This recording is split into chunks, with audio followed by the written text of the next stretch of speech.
Cerita berlanjut. Qintian berkata, Yang Mulia, jika Anda tidak bisa menang dalam pelelangan, Anda akan bertarung di depan saya, ini akan membuat penampilan Anda terlihat terlalu jelek. Pangeran Serigala menanggapi, pernahkah Anda mendengar bahwa orang biasa membawa batu giok tanpa rasa bersalah? Qintian bilang, ambil saja. Lalu Pangeran Serigala berkata, bunuh pria ini dan serahkan wanita cantik dari klan rubah itu padaku. Para prajuritnya menjawab, baik. Kemudian para prajurit yang membawa senjata pedang itu, melompat menyerang ke arah Qintian. Xiao Xiao bersiap menarik pedangnya. Kakak ipar, serahkan orang-orang ini padaku. Tepat pada waktunya aku mencoba pedangnya. Lambaian tangan. Setelah itu aura biru langsung keluar dari pedangnya, dan membuat prajurit musuh seketika pada terpental. Dan terjadilah ledakan di sana. Terlihat, para prajurit yang menyerang tadi sudah pada tewas. Pangeran Serigala yang melihat itu jadi terkejut. Bagaimana bisa? Pria tua di samping Pangeran Serigala berkata, Yang Mulia, budidaya wanita ini rata-rata, tetapi pedang yang dipegangnya adalah senjata kekaisaran tingkat atas dengan kekuatan luar biasa. Pangeran berkata, ternyata itu pedang kekaisaran kelas atas.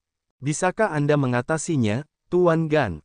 Tuan Gan menanggapi, tentu saja bisa, tapi jika aku mengambil tindakan, gadis rubah itu mungkin tidak bisa bertahan sesuai keinginanmu. Pangeran Serigala bilang, tidak masalah, Tuan Gan, mohon segera bertindak dan tangkap pedang kekaisaran kelas atas itu untukku. Tuan Gan berkata, sekarang setelah sang pangeran berbicara, saya akan menyita senjata kekaisaran kelas atas ini untuk Yang Mulia. Terlihat, Tuan Gan badannya bertransformasi jadi lebih besar dan berotot. Xiao Xiao yang melihatnya berkata, orang tua yang bau dan bau, kau pikir aku takut padamu setelah kau menjadi seperti itu? Lalu Xiao Ru yang akan maju. Kecil, biarkan saudara perempuanmu yang melawan, hanya buat mencoba, bagaimana rasanya memukul seseorang setelah dipromosikan ke alam kaisar tingkat kedua. Tuan Gan yang mendengar itu bilang, kata-kata yang tidak tahu malu. Ya, lalu Xiao Ru mengeluarkan ekor rubahnya. Kebangkitan sejati Kaisar ekor 9. Kalau begitu datang dan cobalah. Tuan Gan berkata, gadis rubah, ternyata kamu juga merupakan pembangkit tenaga listrik tingkat 2 di alam Kaisar. Namun, saya telah dipromosikan ke alam Kaisar tingkat kedua untuk jangka waktu tertentu. Jika Anda berada di level yang sama, Anda memiliki dasar untuk bersaing dengan saya. Pergi ke neraka. Dia mengeluarkan jurus tinjunya. Pukulan pasti. Terlihat gerakan tinju dari tangannya. Lalu dengan mudahnya, Xiao Ru menepis serangan tinju itu dengan ekor rubahnya. Tuan Gan yang melihat itu, dalam hatinya, bagaimana bisa? Dia memblokir pukulan pastiku dengan ekornya. Dengan tatapan mendominasi, Xiao Ru berkata, ini adalah dasar kultivasi Anda selama 1 dekade, tapi itu saja. Sekarang coba tahan seranganku kalau kau bisa. Lalu Xiao Ru melayang terbang, dan kemudian mulai menyerang dengan ekornya, dan ekor itu berubah jadi bentuk rubah, lalu menyerangnya. Akibat serangan itu, terjadilah ledakan di sana. Pangeran dibuat terkejut, sedangkan Xiao Xiao jadi senang melihat itu. Setelah itu, kepulan asap dari ledakan mulai hilang. Lalu terlihat, Tuan Gan di sana dan juga ada bekas serangan rubah di tanah.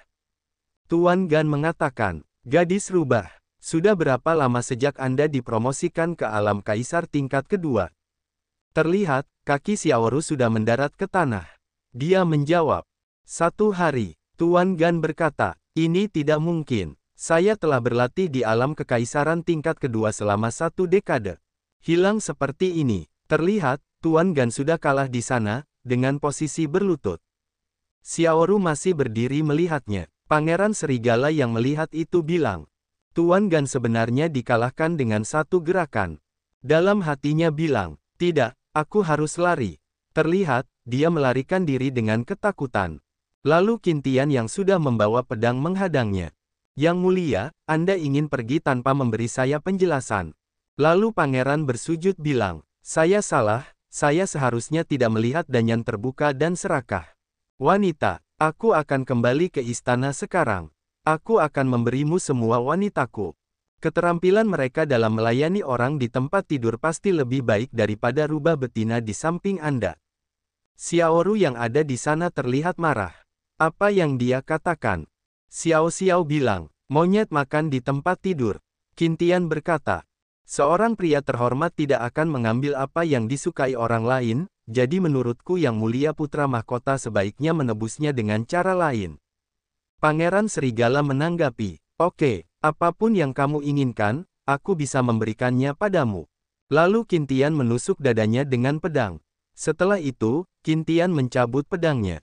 Sekarang kita sudah jelas. Xiaoru menghampiri Qin Tian bilang, saya pikir Anda akan setuju, dia mengatakan wanitanya pandai melayani orang. Qin Tian bilang, perangkap madu itu tidak akan berhasil untukku. Xiaoru berkata, apa? Kamu ingin mengatakan bahwa kamu tidak tertarik pada kecantikan? Qin Tian sambil membawa bunga di mulutnya menjawab. Tidak, maksud saya, hanya jebakan kecantikan sepertimu yang bisa membuat saya jatuh ke dalam jebakan. Mua, Xiao Xiao yang menonton bilang, kakak, dan kakak ipar, sungguh hubungan yang penuh kasih. Xiaoru berkata, Qin Tian, tolong berhenti main-main. Xiao Xiao masih menonton. Qin Tian menjawab, ya, situasinya memang tidak tepat. Ayo pergi, pangeran kerajaan Dewa Serigala sudah mati. Jika kita tinggal lebih lama lagi, kerajaan Dewa Serigala akan mengubah dinastinya. Setelah beberapa saat, terlihat kaki di sana, seseorang berkata, siapa ini? Lalu dia menangis, siapa yang membunuh anakku? Bawahannya berkata, yang mulia, hari ini putra mahkota berselisih dengan seorang pria dari suku manusia di pelelangan. Pria ini juga didampingi oleh dua orang wanita dari suku rubah. Raja Serigala berkata, periksa dia untukku. Aku harus menemukan orang ini. Aku ingin meremukkan tulang-tulang orang ini, dan menebarkan abunya untuk menghibur arwah anakku di surga. Bawahannya menjawab, baik. Setelah beberapa saat, berpindah ke tempat Miao Ling berada. Dia sedang menggunakan pedangnya, sepertinya sedang mengukir sesuatu di sebuah batang pohon. Dan terlihatlah gambar Qin Tian di batang pohon hasil ukirannya. Miao Ling berkata, membosankan sekali, mengapa guru belum kembali? Mungkinkah Qin Qiu membiarkan dia menjadi menantunya? Guru, dia menyentuh ukiran wajah gurunya di pohon. Lalu Qin Tian datang. Murid, saya kembali. Miao Ling terkejut. Hah. Dan seketika mengeluarkan jurus bintang rusak. Lalu terjadilah ledakan di sana. Terlihat pohon yang ada wajah Qin Tian sudah diledakkan sampai keluar asap. Lalu Qin Tian bertanya, murid, apa yang kamu lakukan? Miao Ling dengan wajah tersipu menjawab, berlatih pedang. Saya pikir guru pergi ke Qin Qiu untuk menjadi menantu, dan tidak pernah kembali, jadi aku hanya bisa berlatih sendiri secara membabi buta. Qin Tian dengan wajah ceria menanggapi, oke, jangan marah, lihat apa yang ku bawakan untukmu. Qin Tian mengeluarkan buah nirwana dari kantongnya, dan memperlihatkan ke Miao Ling. Di sini, Miao Ling yang melihat itu bilang, nirwana. Qin Tian berkata, aku seharusnya kembali lebih awal, dan aku melakukan perjalanan khusus ke kerajaan Dewa Serigala hanya untuk buah ini. Bagaimana? Apakah kamu menyukainya? Lalu Miao Ling menerimanya. Tentu saja aku menyukainya, buah nirwana ini sangat bermanfaat bagi garis keturunan Ice Phoenix saya. Tapi guru, Anda seharusnya tidak perlu mengambil resiko untuk saya di masa depan. Sambil memegang tangan Miao Ling, Qin Tian bilang, maka kamu tidak boleh marah kepada guru lagi. Faktanya, saya telah merindukan Anda sebagai muridku selama ini. Lalu bergumam, lagi pula, aku tidak bisa membiarkan Miao Ling merasa bahwa aku tidak peduli lagi dengan muridku setelah pergi begitu lama. Miao Ling yang mendengar itu jadi tertegun. Merindukan saya. Qin Tian bilang, sangat merindukanmu. Miao Ling menanggapi, sebenarnya, aku juga. Lalu Xiaoru datang. Qin Tian, kenapa kamu berlari begitu cepat? Qin Tian menoleh ke arahnya. Xiaoru memanggil, Miao Ling. Dan kemudian Qin Tian dibekukan jadi patung es oleh Miao Ling. Miao Ling bertanya, kenapa kamu kembali sepagi ini? Xiao Xiao berkata, Kakak An, halo. Miao Ling menjawab, halo juga. Xiaoru bilang, sudah lama sekali kita tidak bertemu. Miao Ling menanggapi, ya, sudah berhari-hari, lalu Xiaoru bertanya. Aneh, bukankah Qintian kembali? Miaoling menjawab, saya tidak tahu. Di sana Qintian hanya diam saja menjadi patung es. Berpindah di tempat lain, di sana terlihat petir yang menyambar, juga ada tulang tengkorak di sana. Dan kemudian berpindah ke tempat Miaoling dan Xiaoru latihan.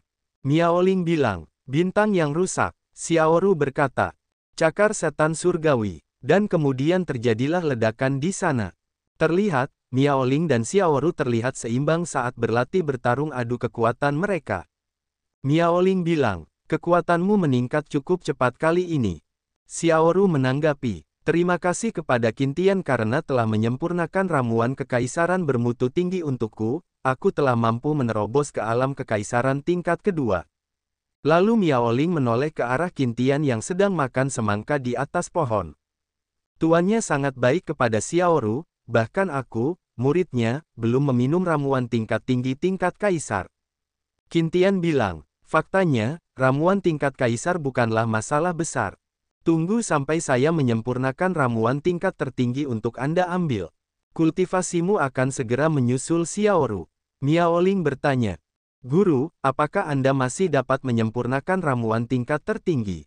Qintian menjawab, seharusnya tidak ada masalah, tapi saya masih harus pergi ke dua tempat untuk mencari bahan obat. Miaoling bertanya, di mana? Lalu Mu Qingqing datang bertanya, apakah Tuan Qintian kembali? Dan kemudian mereka masuk ke dalam rumah, sambil minum-minum air. Qintian bertanya, apa yang terjadi padamu Qingqing? Dengan terburu-buru. Qingqing menjawab, Guru, sesuatu yang serius telah terjadi. Saya menerima laporan, bahwa hantu makam kuno muncul di atas Laut Tongtian kemarin.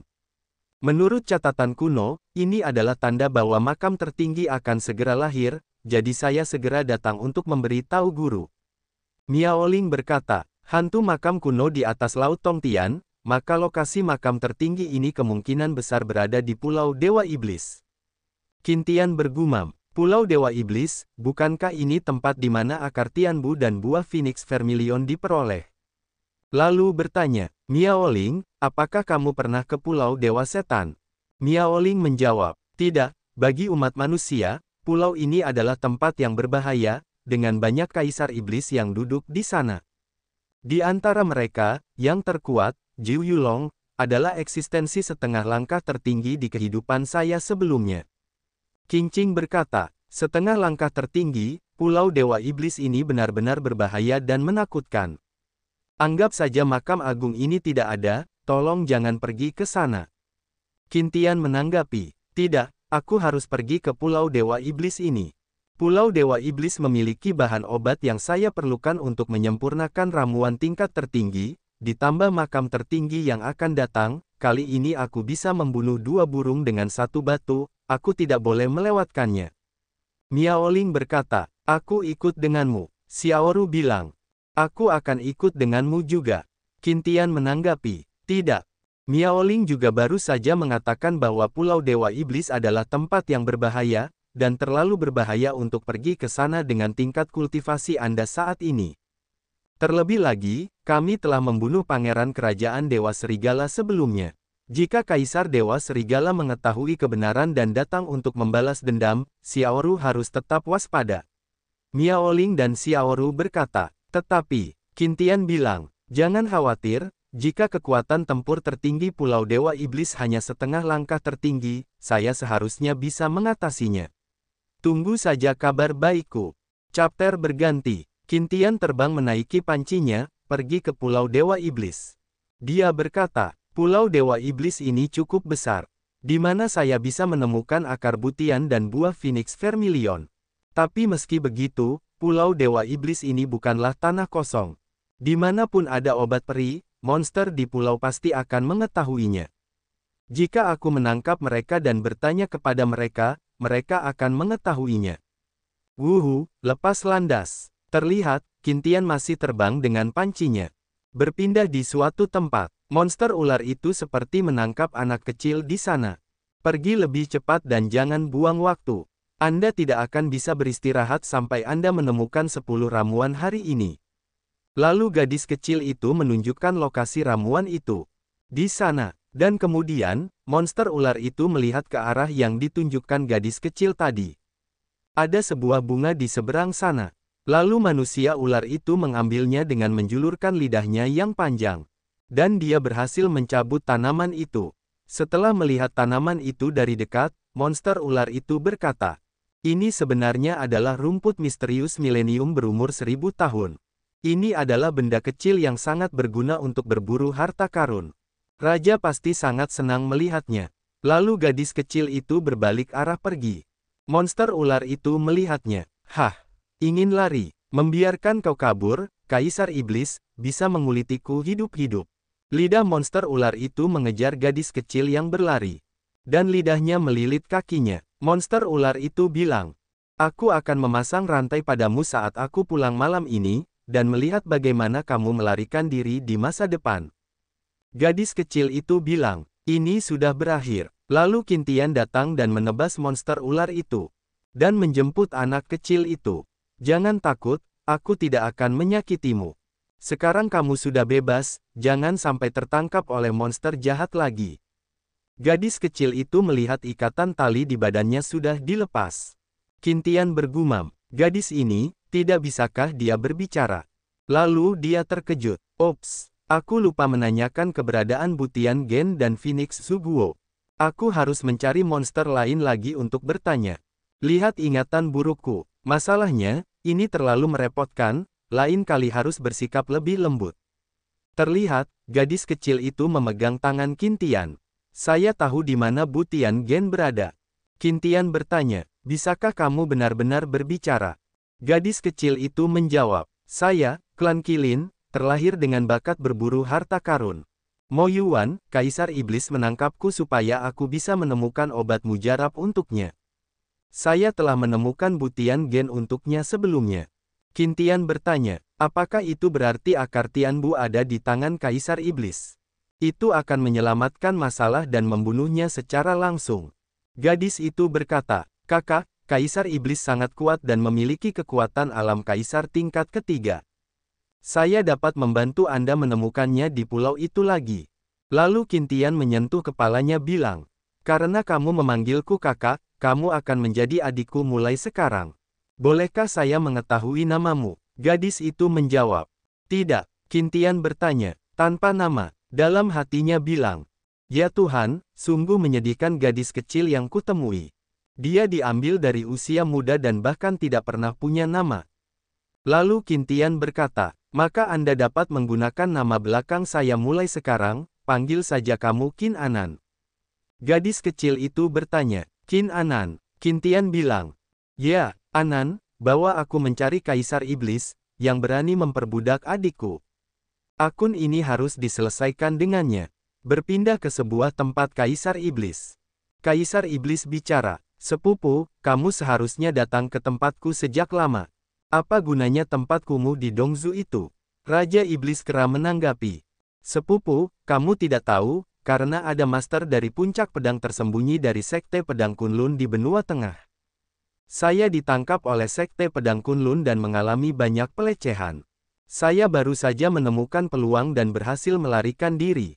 Kaisar Iblis menanggapi, "Oke, setelah saya menemukan makam yang maha tinggi dan mewarisi ortodoksi, saya akan menemani Anda kembali ke benua tengah dan menghancurkan Sekte Pedang Kunlun untuk membalaskan dendam Anda." Raja Iblis Kera berkata, "Terima kasih sepupu." Namun, Kaisar Iblis lain di pulau itu juga sedang mencari makam tertinggi. "Apakah Anda yakin sepupu Anda dapat menemukannya terlebih dahulu?" Kaisar Iblis menjawab, "Unicorn kecil yang saya tangkap memiliki bakat berburu harta karun.